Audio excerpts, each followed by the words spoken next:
Bom, o mercado do boi gordo esboçou uma reação ao longo do início desta primeira quinzena lá na B3, com cotações acima daquilo que vem sendo registrado até então, principalmente no mês de agosto, que foi praticamente o fundo do poço para as cotações lá na B3. E o mercado físico, o mercado, será que vai reagir? Vamos às notícias da pecuária.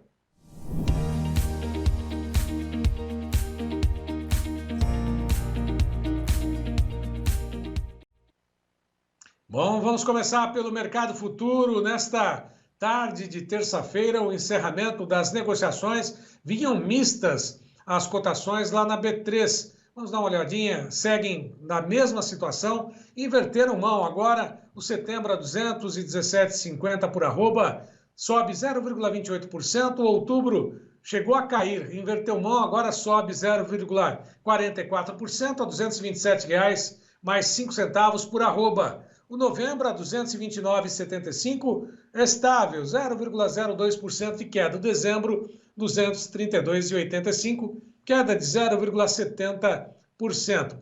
Boi gordo, portanto, busca uma direção com os vencimentos mais curtos, período de entre-safra, com a variação positiva lá na B3, acima, portanto, dos R$ 200,00 por arroba. Lembrando que nesse mesmo período do ano passado, acima dos R$ 300,00 era a negociação com o arroba por vencimento futuro de outubro.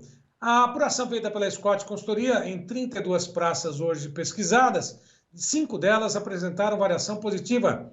As negociações em São Paulo, Barretos, Araçatuba, R$ 190,00 por arroba à vista, R$ 192 no aprazo. Belo Horizonte, R$ 185 à vista, R$ 187 no aprazo. Região Sul de Goiás, R$ 185 à vista, R$ 187 no aprazo. Campo Grande, R$ 200,00 arroba à vista, R$ 202 no aprazo. Já descontado Fundo Rural. Mais 4 praças de comercialização. Cuiabá, R$ 175,50 à vista, R$ 177,50 no aprazo. Oeste do Maranhão, R$ 185 à vista, R$ 187 no aprazo. Redenção no Pará, R$ 180,50 à vista, R$ 182 no aprazo. Tocantins ao Sul, R$ 175,50 à vista, R$ 177,50 no aprazo.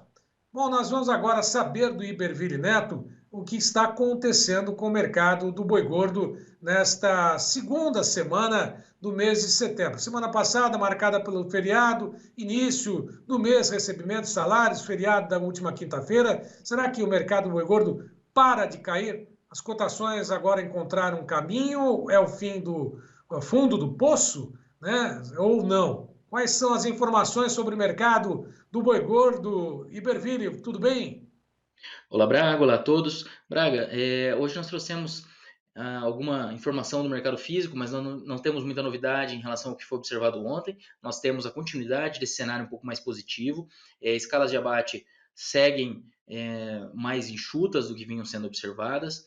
No atacado, o mercado fluiu um pouco melhor na última semana e a oferta de gado segue um pouco mais retraída. Então, a associação desses fatores gera um mercado firme, mais firme, pelo menos, do que vinha sendo observado, e com valorizações em algumas regiões. Tá? Então, não é que a gente está esperando uma alta. Em alguns casos, tem ocorrido ajustes positivos.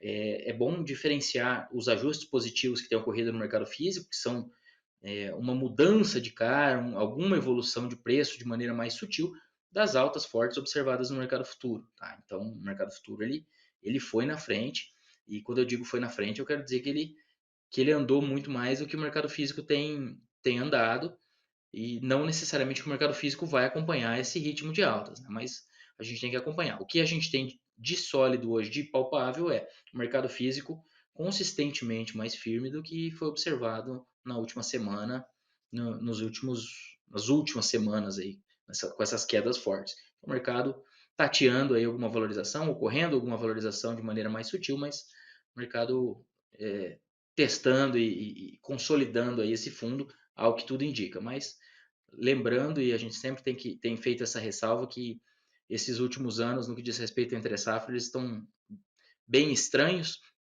Então vamos acompanhar de perto isso e ver como é que esse mercado evolui, tá? Mas a cara dele, frente ao que nós vínhamos observando, é positiva sim, tá?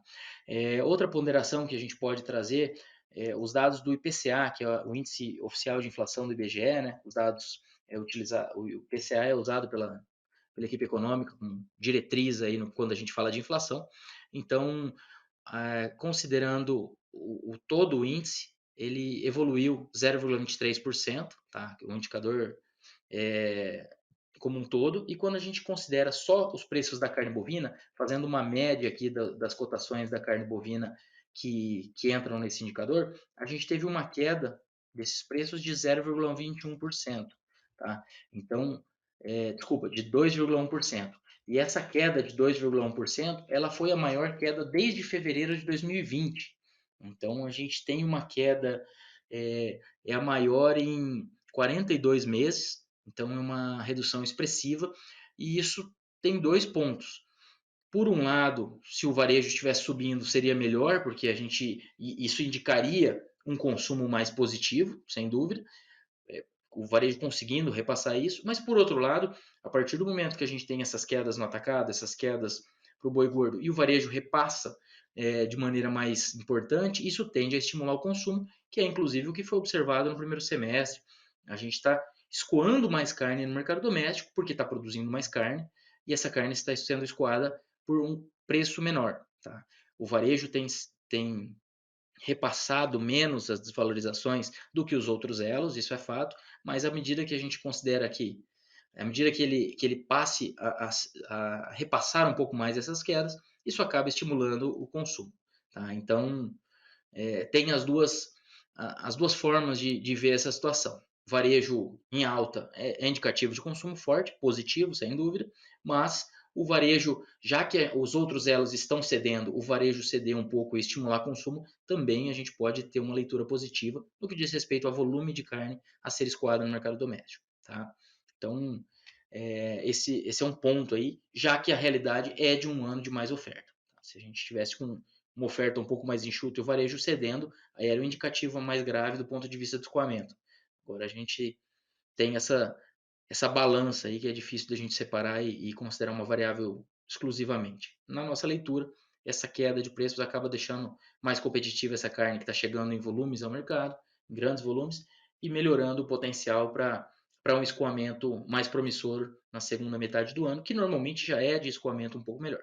Tá? Então, seriam essas ponderações que se somam àquele momento ali que a gente citou ontem, aquele cenário de exportações que começaram em setembro um ritmo muito forte. Vamos acompanhar como que isso segue também.